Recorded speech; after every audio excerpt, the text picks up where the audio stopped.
While energy markets remain on the edge, Donald Trump has, after claiming that Iran is defeated and decimated, he has now called on other nations, including China, to secure the Strait of Hormuz. He wants China now to police the Strait of Hormuz, a crucial waterway that is quite close to Iran, and a claim that US has made that Iran has blocked the waterway. He has named about 7 countries to send warships to keep the Strait of Hormuz open. However, his appeal has brought no commitment so far. Let me tell you about the countries. Australia has said that they will not be sending the Navy ships to the Strait of Hormuz after Donald Trump's request. France has said that its ships are bound for Indian and the Pacific Ocean and not for the Strait of Hormuz. Japan, on the other hand, has said that it has no plan to escort the ships to the Strait of Hormuz. The Prime Minister has told the Parliament that Tokyo has no plan to dispatch the naval vessel to escort the oil tankers through the Strait of Hormuz. Have a look at what Donald Trump said on this. Something that we don't need, and these countries will need. And yet for years, it's like for years we've been maintaining it, doing a great job. And now that the war is, now that they've been diminished in terms of military, their military has been greatly diminished. I think it's a good thing for other countries to come in. Now, it would have been nice, as I said to the Prime Minister of the UK, who sort of was reluctant to put his 2 aircraft carriers into harm's way. That would be 2 weeks ago. And as soon as we demolished, essentially pretty much demolished it, we're not over yet, but pretty much we're in great shape. Let's put it that way, everybody knows. He said, we'd like to send our aircraft carriers. I said, I don't want them after we win the war. I want them before we start. So whether it's whether we get support or not, but I can say this, and I said it to them, we will remember. So the Strait of Hormuz continues to be blocked. In fact, several vessels are stuck there. Good morning, Srinjoy. Donald Trump has made an appeal to the countries, including China, to help him as far as Strait of Hormuz is concerned. But many of them are silent. There is Australia, which has said that they will not be helping Donald Trump. There's Japan, which has made it clear that, in fact, they will also not be helping. Many of the countries are still silent. But in a social media post as well, he has mentioned China. He has sought help from China as well. Take us through how all the countries have reacted to this. First of all, the Americans should have realized even before starting the war, even before operations began, it was necessary it would be necessary for Iran to close the Straits of Hormuz. So that had to be worked out in the operational planning. But has that happened? That's really the first question. Or did President Trump imagine that the war would begin and end so quickly? Perhaps a Venezuela type of situation, that the Iranians would not have even the opportunity to close the Straits of Hormuz. So that's a suggestion that would have gone to President Trump about the Straits of Hormuz, and what would he have said? That's really the first question. All this should have been worked out before the war. That's like the first question. Now that the Straits of Hormuz have been closed, and it's easy to do it, keeping in mind the fact that the Iranians still, after 17 days of war, have the necessary weapons. They have the missiles, the anti-ship missiles, they have the drones, and one drone attack on one tanker can do the needful. So that's something that has to be taken into account. Plus, these shipping companies, why would they want to lose people? Why would they want to lose their ships? Why would they show, as the president, I think, has said, some guts and go through the Straits of Hormuz and come under fire? They're not trained to do it. They don't have the equipment to fight fire with fire. So that's why you need the escorts. Now, the escorts can come under fire too. And if you're a warship and you have missiles on board, you have radars on board, then naturally the possibility of damage is there. That's the second thing. And the Chinese are, their ships are going through the Straits of Hormuz. So if their ships are going through the Straits of Hormuz, why would they need to send warships all the way from East China Sea to South China Sea to the Indian Ocean to the Persian Gulf? Because they don't need that escort. Their ships are being allowed to go through by Iran, a friendly country for them. Absolutely, and other countries also treading with cautions because sending the warships to this particular waterway would mean that they're becoming part of the war as well. Thank you so much, Srinjoy, for getting us all those details. In fact, on the other hand, External Affairs Minister Dr. S. Jaishankar has hailed the direct talks with Iran as the most effective way to restart the shipping through the Strait of Hormuz.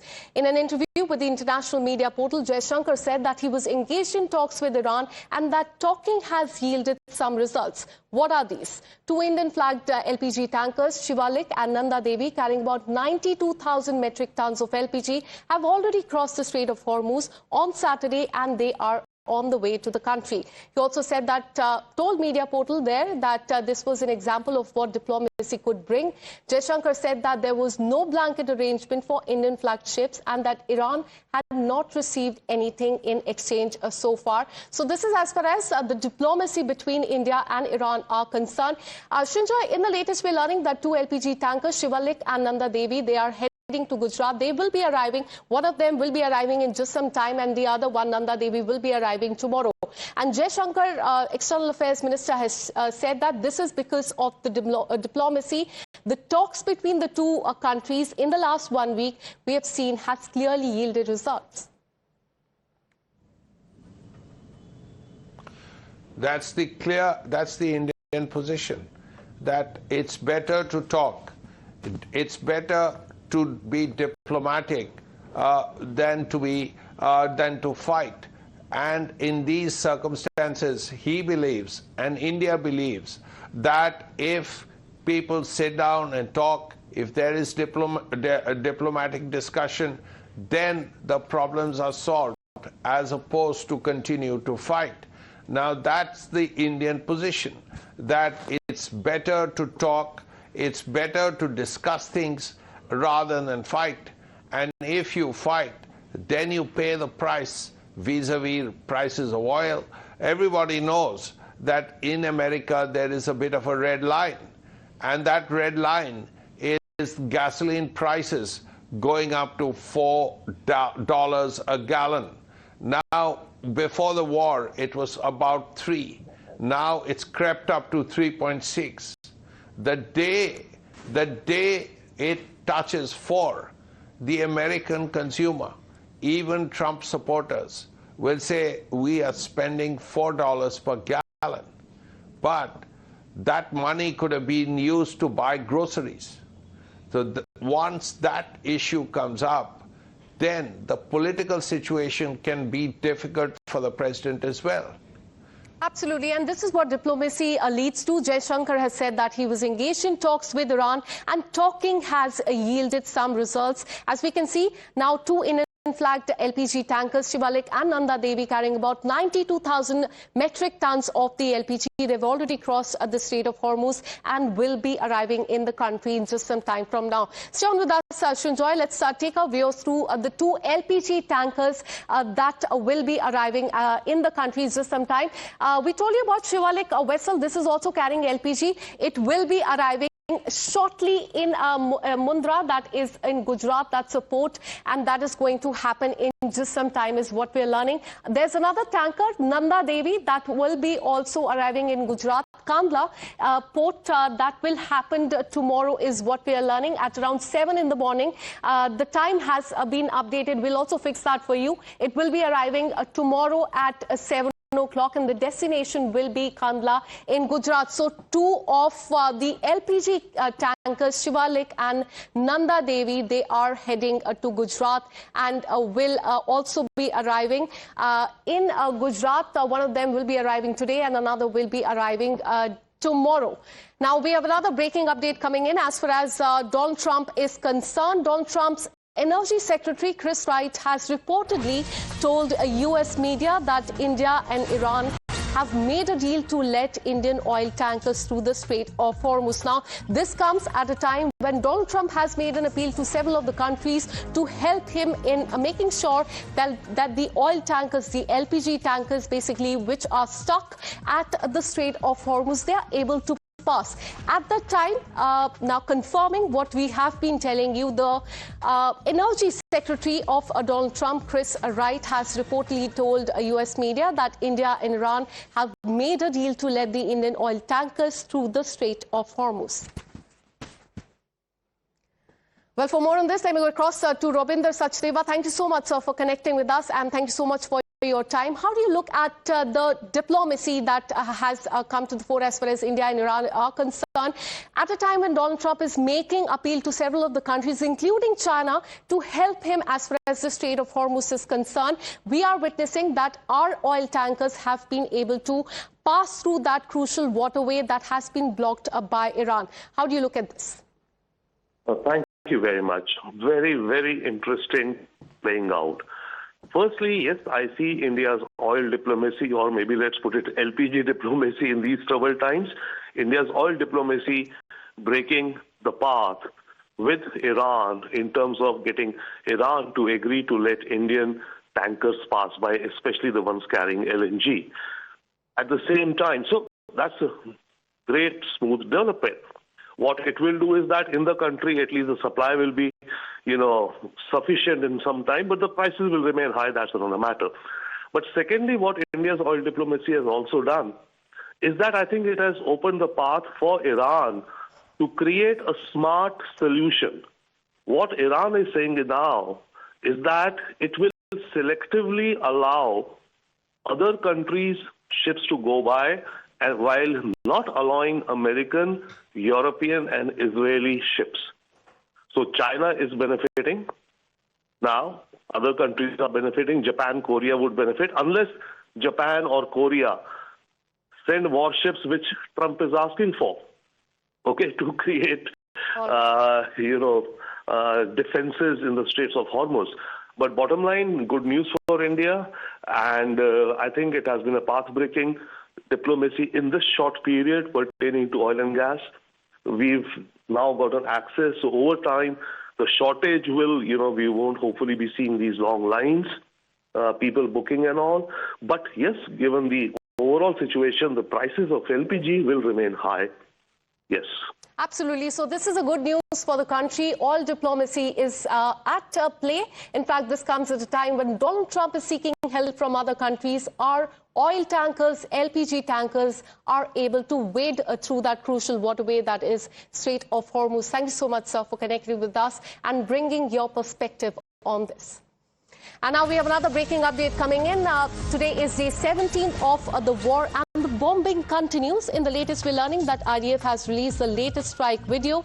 And in the last 24 hours, they've said that, and they've claimed that they have struck more than 200 targets in western and central Iran. The IDF continues to strike the missile array and defense system of Iranian regime there in the western and the central Iran. So those are on target. In fact, in the last 2 weeks, as far as IDF is concerned, in several statements they have mentioned that on their target will be the military capability, the nuclear capability of Iran. And now in the latest, we're learning that they have struck the missile array and the defense system of Iran in the western and the central area of Iran. And those are the visuals on your screen of the strike on that ballistic missile array that has been hit in the latest by IDF. All right, so this is the latest video that has been put out by IDF as far as Israel is concerned. They've said in the last 24 hours, they have claimed that they've struck more than 200 targets in western and central Iran. They continue to strike the missile array and a defense system of Iranian regime in the western and the central Iran. For more on this, let me go across to my colleague Mayank Singh, who has been getting us live reports there from Tel Aviv. Good morning, Mayank. We're learning that in the latest strike, IDF has said that in the last 24 hours, they have struck the missile capabilities, the military capabilities of Iran. Take us through the latest. Good morning to you and the viewers who are watching this show. See, with each passing day, the selection and the profiling of the targets have been either changing or shifting from one place to the other. And to make people understand the size of Iran, actually, it's half the size of our country, which is a huge mass. And that also brings in an aspect of strategic depth for Iran, at least. So Israel, with each passing day, they are finding out the armaments and equipments of the other side, which is Iran in this case, and profiling them, locating them, and trying to eliminate them. That will keep happening because Iran would also like to strike places which pinches or compels Israel to at least slow down its offensive. So this is going to continue for some time. And yesterday also, while we were around 2 a.m., the emergency siren had rung, and it is a sign, actually, as we had been talking about. Emergency siren is a sign that a projectile is approaching the place around, and air defenses, they come into being and they try to strike out the projectile. So it happened yesterday also. And significantly, a lot of messaging has started up with some time. It's almost 16, 17 day now, and it doesn't appear that there's a let up. Although, issues that people people are about to talk on compromises or certain conditions have been released by Iran side that there should be no attack on them or reparation money should be given to them. These things have started. So maybe diplomacy on the other side, which is track 2, might have started to work by now, because the larger ambit, or rather the goals of the entire operation, doesn't seem to be culminating or appearing to be succeeding, which could have been, one, regime change in Iran. Number 2, to eliminate all the stockpiles of nuclear weapon nuclear capability of Iran, which doesn't seem to be happening. Because not only Iran is continuing with its strikes, the other side, which is Israel and America, they are also hitting their military capability. So it doesn't seem that there is going to be let up for some time unless diplomatic means between all the sides, they work or they reach to a midpoint or certain compromises. The bigger part is on day 17 of the war, the conflict is only escalating. There's no let up, as you have mentioned. And in the latest, we're learning that the military capabilities, the defense system of Iranian regime in the western and the central Iran, they've come under attack. Thanks so much, Mayank, for getting us all those details. And now moving on and shifting our focus, today marks day 17 of the war between US and Israel on one side and Iran on the other, and there's no indication that either side is ready to step back. Now, with the escalating tension, a wave of online rumors of Israeli Prime Minister's death have surfaced. In fact, videos were put out on social media, and after that, a clarification has also come in from him. He has now put out a video on social media of himself at a cafe, calmly holding a cup of coffee and chatting with his close aide. The video comes after rumors that he was dead or injured. They were aired by Iranian state media and was spread online.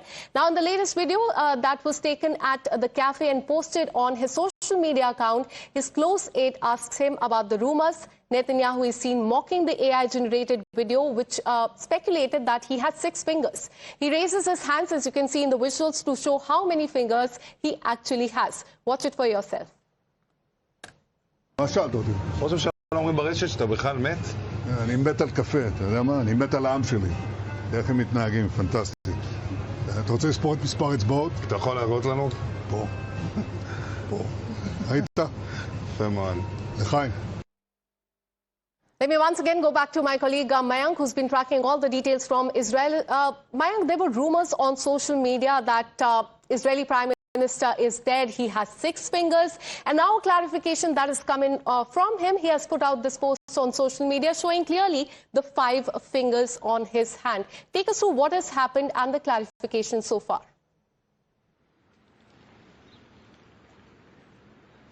It became interesting the way the PM, Israel PM, showed his hand to dispel the kind of rumors which were all around, which means he was well aware, was briefed about it, and this was happening.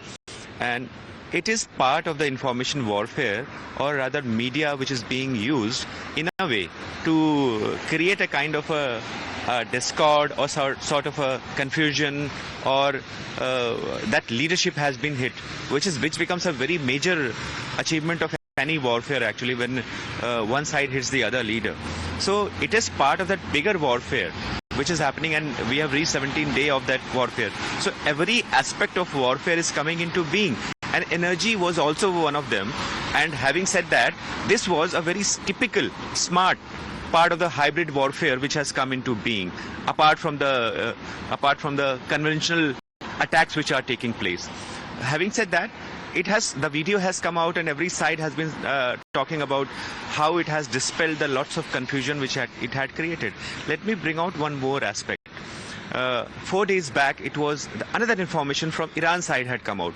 This will make the viewers understand it better, that how information warfare is playing its role in this entire milieu. Information from Iran side had come out that mother of the current top leader, which is Mojtaba Khomeini, is alive.